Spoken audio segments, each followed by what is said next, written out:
ceritakan nggak awal kejadian kenapa dia bisa sampai kecelakaan seperti itu? Iya, Mas. Awalnya kan saya minta cerai. Jadi saya minta cerai terus. Akhirnya dia mungkin emosi ya. Terus bertengkar lah, berantem hebat gitu kan. Berantem hebat, akhirnya kesel mungkin dia sama saya karena saya minta cerai terus. Akhirnya dia udah udah nggak, kalau memang minta cerai terus biar saya pergi aja gitu kan. Lalu dia pokoknya lagi berantem sama saya itu pergi lari, ya itu akhirnya kecelakaan. Ketabrak atau? Ya ketabrak. Ketabrak apa boleh tahu? Ketabrak mobil. Tabrak mobil. Iya. Mas, aku mau ngomong. Mary, lu mau ngomong aja pakai nanya-nanya dulu. Ada apaan? Aku mau minta cerai, Mas. Hah? Cerai? Iya, aku udah nggak kuat, Mas. Kamu selalu selingkuh. Kamu nggak pernah nafkahin aku, Mas. Aku udah nggak tahan, Mas. Gua nggak akan pernah mau nyerahin lu. Tahu? Pokoknya aku nggak mau tahu, Mas. Aku minta cerai.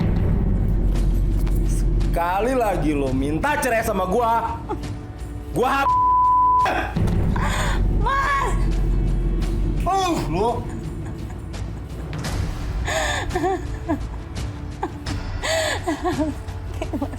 Aku udah nggak kuat, Mas Tony! Mas Tony!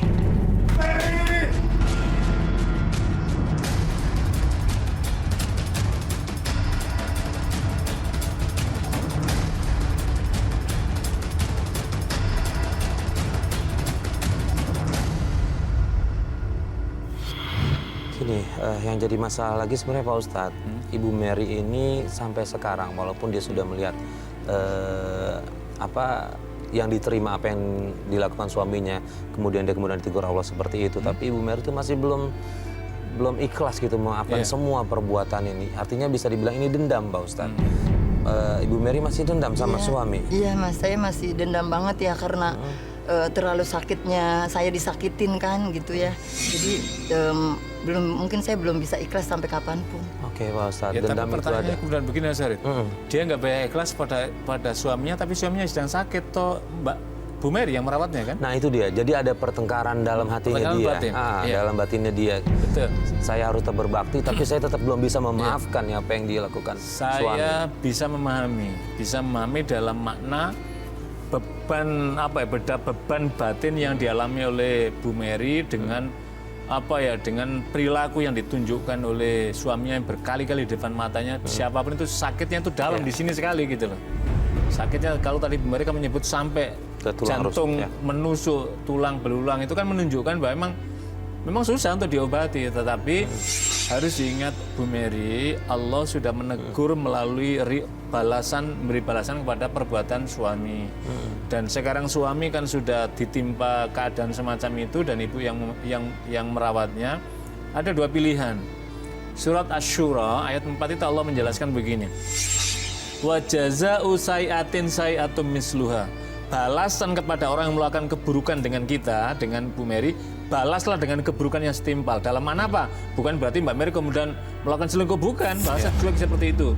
Itu diizinkan oleh Allah. Tetapi Allah menyatakan, faman afa, siapa yang memaafkan, wa aslaha dan berbuat baik, fa'ajru 'alallah, maka pahalanya di sisi Allah Subhanahu wa taala. Jadi, sekarang Ibu Mary ingin meluapkan ataukah ingin mendapatkan pahala yang di sisi Allah? Tentu ingin mendapatkan pahala di sisi Allah kan. Nah, sekarang kan sudah terlanjur juga Mbak Mary merawat, maka tata dan latihlah hati untuk menerima ketentuan Allah. Ketentuan Allah apa? Ini sudah dirawat, ikhlaskan perawatan ibu supaya ibu mendapatkan pahala. Kalau ibu merawat tetapi ibu tidak mengikhlaskan, ibu tidak mendapatkan apa-apa. Ibu sudah lelah, ibu sudah kesal, batinnya sudah tersiksa, tapi tidak mendapatkan apa-apa kebaikan dari ibu merawat tadi. Ikhlaskanlah. Yang kedua, ketika membimbing orang bertaubat itu juga ibu mendapatkan pahala. Bimbing dia, mungkin sambil dalam makna ibu memberikan peluapkan, bimbing. Inilah mungkin balasan dari bapak dulu yang mempertontonkan akhlak yang tidak baik depan saya dan anak-anak. Sekarang Allah menegur, kembalilah kepada jalan tobat. Sebab kalau tidak jalan tobat, mau apa lagi yang dibuat sanggup menghadap Allah Subhanahu wa taala. Jadi suami diingatkan, dibimbing maka ini akan menjadi jalan dua kebaikan. Kebaikan bagi Bu Mary dapat pahala, yang kedua memberi kesempatan kepada suami supaya bertaubat kepada Allah. Yang ketiga, kalau sudah semacam ini, Allah akan menurunkan keberkahan, rahmatnya kepada keluarga. Itu dalam mana apa? Bisa rezeki, Allah mudahkan. Bisa juga rezeki berupa nanti anak-anak ibu, Allah lindungi, tidak meniru akhlaknya bapak tadi, tapi Allah berikan jalan yang lebih baik. Tadi Bu Mary bilang merawat sendiri suaminya. Nah pada saat syuting-syuting itu berarti dia sering ikut. Sekarang ada? Sekarang ikut juga? Iya, ikut. Oke, kalau boleh diizinkan saya panggil suami ibu ke studio gabung sama kita, boleh? Boleh, tapi untuk saya mengikhlaskan belum bisa ya, Mas. Nggak apa-apa, kita coba aja dulu ya. Ya kita pengen tahu dari cerita dari suaminya kayak gimana nih Pak Ustadz, kenapa dia Tapi tetap nanti kok. nggak temperamental, Mas. Nah, kita coba tenangin dulu deh Pak Ustadz. Mudah-mudahan dengan adanya Pak Ustadz dia bisa lebih luluh nih hatinya Pak Ustadz. Karena kan beraninya cuma sama ibu doang nih. Iya betul. Nah, kan Iya. kita belum tahu nih dia di luar kayak gimana. Kita coba nggak apa-apa ya. Yuk. Sambil Mas Farid ya. Ya. Jadi memang Bu, ikhlas itu memang berat. Ikhlas berat, karena begitu beratnya maka hadiahnya surga. Ya. Kalau ringan kan hadiahnya kulkas saja hadiah namanya kan. Ini menunjukkan karena berat maka Allah di. Dan yang kedua, orang yang ikhlas ini itu perlu perlatihan. Riyadho namanya, latihan-latihan keagamaan, terus memohon ridha Allah. Jadi ibu coba melepaskanlah kesalahan ini, memohon ridhonya kepada Allah, mudah-mudahan nanti kemudian dibukakan. Ya mungkin karena jauh juga dari agama Pak Ya Ustadz. betul. Orang itu kalau jauh dari agama itu keras hatinya, keras, temperamennya muncul, kemudian susah dinasihati, susah menerima kebenaran, saya kira begitu kan. Dan apa akibatnya apa ya? Hatinya galau, hatinya juga akan diliputi kecemasan. Saya salut sih sama Ibu Mary, dia Ya, luar betul. biasa dengan Kita salut segitu dia sama disakitin luar ya. biasa Ya. karena Allah berikan kesabarannya dan dan keridhoannya kepada Allah, inilah sehingga kemudian bisa di sini. Ya. Nah ini suami Bu Mary ini.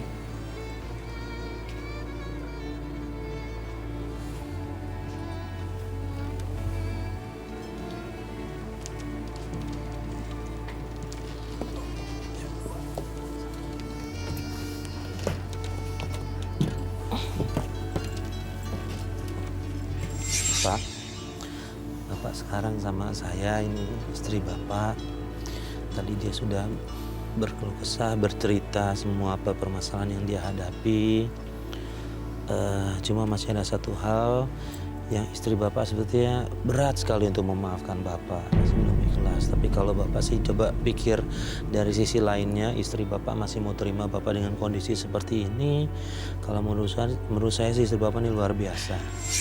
Dia mau memaafkan walaupun memang berat sih. Tadi kita bicara soal ikhlas atau tidak, Pak Ustadz sudah mengingatkan juga. Jadi saya mohon sih Bapak untuk tetap kurangilah sedikit amarah Bapak. Rasa marah Bapak yang bentar-bentar marah sama istri, karena ingat istri juga sudah merawat Bapak seperti ini. Bapak udah mengakui semua kesalahan yang Bapak lakukan kan? Sejauh ini sudah kan? Mungkin berikan kelapangan istri buat coba lebih enak ngerawatnya gitu. Ini kebetulan di sini sudah ada Bapak Ustadz Ziyad, Muhammad Ziyad. Tadi juga ngasih masukan ke istri Bapak. Sekarang balik ke Bapak, kita sih berharap Bapak untuk lebih dekat lagi sama Allah ya Pak Ustadz. Walaupun kondisi ini Allah masih menyelamatkan. Betul, Allah masih memberi kesempatan baiknya kepada hambanya. Padahal hambanya sudah banyak melakukan maksiat, kemungkaran kepada Allah Subhanahu wa taala. Salah satu yang keistimewaan yang Allah berikan pada Bapak, mohon maaf ini, Allah berikan kesabaran pada istrinya. Ini luar biasa. Kemudian Bapak diuji ini dalam mana Allah sedang sayang pada Bapak, diberi peringatan supaya apa? Tujuannya kembali pada tuntunan Allah, kembali mendekati pada Allah, berkumpul bersama keluarga, bersama istri, dan yang terpenting adalah memberi teladan, mendidik anak-anak, karena anak-anak inilah sesungguhnya ketika kita semua kelak nanti akan kembali kepada Allah, tinggal kita mengharapkan kiriman pahala dari anak-anak, doa anak-anak kita. Nah, ketika kita masih diberi kesempatan hidup oleh Allah, satu yang kita cari adalah bagaimana membina rumah tangga itu menjadi sakinah, kerelaan istri atas kita sebagai seorang suami, suami juga bersabar, suami juga mensupport, suami juga mendoakan kepada istrinya. Dan yang sekarang kalau kita lihat berdasarkan cerita tadi, ibu ini luar biasa kesabarannya. Jadi kita berharap mudah-mudahan Allah membimbing keluarga ini, dan Bapak juga mau ada kelapangan, mengurangi apa ya. Jadi seorang suami istri itu saling merelakan, saling mengasihi, saling menyayangi, dan saling tidak boleh ada yang menyakiti dan tersakiti.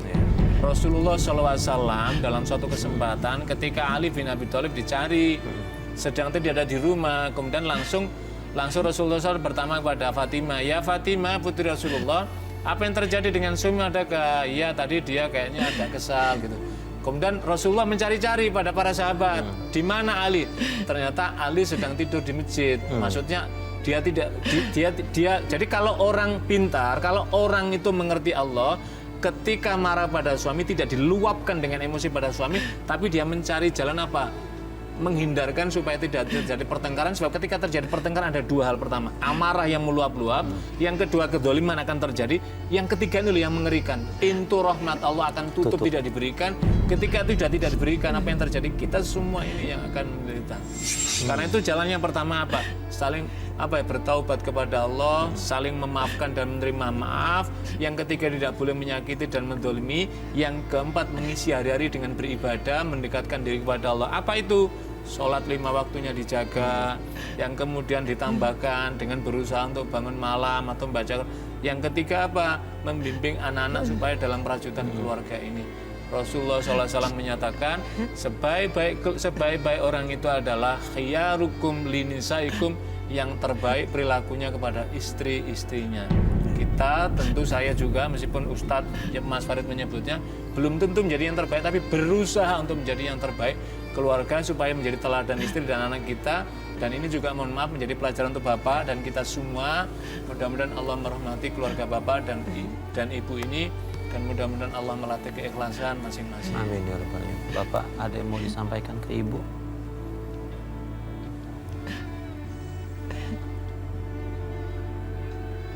Bu, maafin Bapak ya Bu. Saya nggak bisa maafin. Saya udah terlalu sakit. Udah terlalu sakit, saya nggak bisa maafin. Terlalu lama kamu nyakitin saya.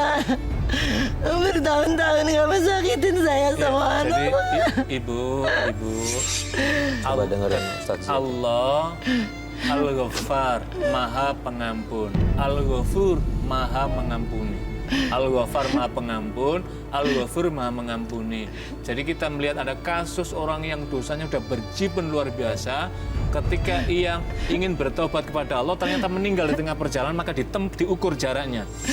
Mana jarak menuju kemaksiatan dan mana jarak menuju kepada Allah taubat, ternyata lebih dekat jarak menuju kepada Allah. Maka kemudian hati sampai nyatakan Allah memberikan maaf pada dia. Jadi memang saya paham Bu, memang tidak mudah Bapak ya. Bapak juga harus berbesar hati. Ibu ini merasa tersakiti, mohon maaf dengan perilaku Bapak yang mungkin ada yang tidak baik lama. Itu adalah merupakan kedoliman kepada Allah. Ini kita bisa memahami. Karena itu Bapak juga harus bersabar menerima maafnya istri. Tapi juga harus Ibu melatih. Mudah-mudahan dengan Ibu memberikan maaf kepada suami, yang semula ibadah berlipat-lipat, inilah pintu tol menuju ampunan Allah kepada Ibu dan anak-anak Ibu. Nanti Allah rahmati. Dan saya minta juga menasihatkan kepada Bapak Pak ya, bertaubat kepada Allah. Allah masih bersyukur, mohon maaf Bapak diuji dengan sakit. Allah masih memberikan kesempatan umur, manfaatkanlah dengan baik untuk bertobat pada Allah. Mudah-mudahan Allah menerima tobat Bapak dan kita semuanya ini Allah merahmatinya.